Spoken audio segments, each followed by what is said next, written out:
who can forget what Aaron Judge did in the month of April? I mean, he's been great, and he's been a huge power source. He leads the American League, I believe, in runs scored. He's up there in RBIs. He's just been tremendous.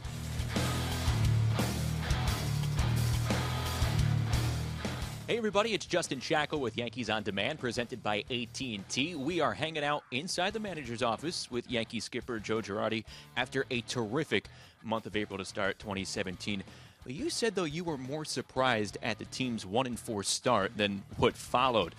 Was there anything that surprised you when this team was winning 14 of its next 17? Well, I think the play of some of the guys that filled in, and they filled in so well. You think about what Torres did for Didi Gregorius. You think about what Romine did for Sanchez. These guys were unbelievable. And our pitchers, our starting pitchers, were on a roll and gave us a chance to win every day. And that's why, we had an 8-1 homestand. We go out and have a 3-2 road trip.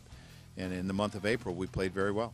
You've said it time and again, the starting pitching was the key factor to this big month of April. How did the biggest question mark with this team heading into spring training become arguably its biggest asset 1 month in? Well, I think they got on a roll, and I think that happens in all phases of the game. Sometimes it's your bullpen, sometimes it's the offense. But I think the starting pitchers got on a roll, and each guy wanted to outdo the guy the night before, and I think that's a great thing. And we went to Boston where, we know that team's capable of scoring a lot of runs, and you get 7 shutout innings from Sevy, and the next night, Tanaka has to outdo Chris Sale, and he gives you 9 shutout innings. So really great to see.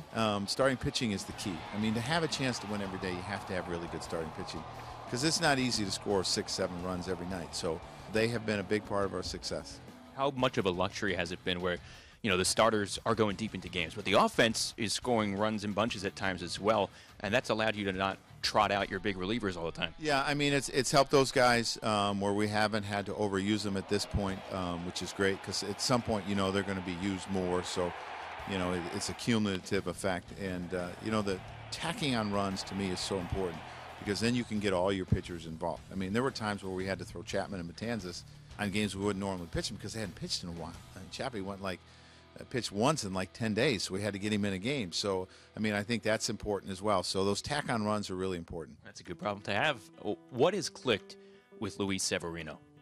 The location of his fastball has been the key, and I think the consistency of his slider has been better. It's had more depth. At times it would kind of go into a cutter last year, and it would be too hard. But I've seen depth, and you've seen more swings and misses. What about the lineup? What's been the most impressive part when you watch this group operate without Didi Gregorius and Gary Sanchez virtually the entire season so far? I think the contributions that you've gotten from everyone, it seems to come from someone different every night. I mean, you look at one day we score 12 runs and you get 4 RBIs from your leadoff guy and 5 from your ninth hole. You look at the job that Torres has done and Romine and the job the start that Headley's been off to and Castro and Didi comes back and doesn't miss a beat and has 4 RBIs in his first 4 games. Matt Holliday's had big hits. I mean, everyone. Chris Carter had a huge hit on the road trip in Pittsburgh. So it's been everybody. How have the quality of at-bats with Judge improved?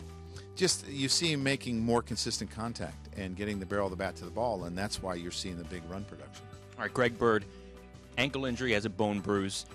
How much would you attribute that to his slow start? Because this was a guy who had as good of a spring training really than anybody in Major League Baseball, and he only manages 6 hits in the month of April. Well, I think it had something to do with it. I definitely do. And it's frustrating because he was in such a good spot. And you think, the second to last game of spring, you hit a ball off your ankle and have a bad bone bruise, and it ends up affecting you. So it's frustrating. We're going to have to deal with it. We DL'd him. We'll get him healthy, get him back on the right track, and get him productive again. But it seems like every guy is giving you what you want. How hard is it for you to get hot players into the lineup every day? Well, we've kind of kept a rotation and making sure everyone stays fresh and getting people out there because we think that's really important.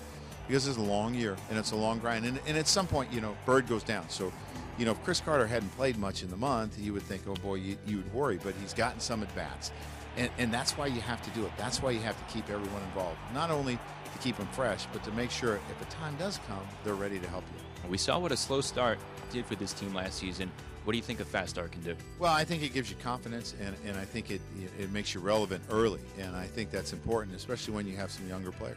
All right, Joe, best of luck in the month of May. Thank you. You can see more Yankees On Demand and scoreboard content by clicking here.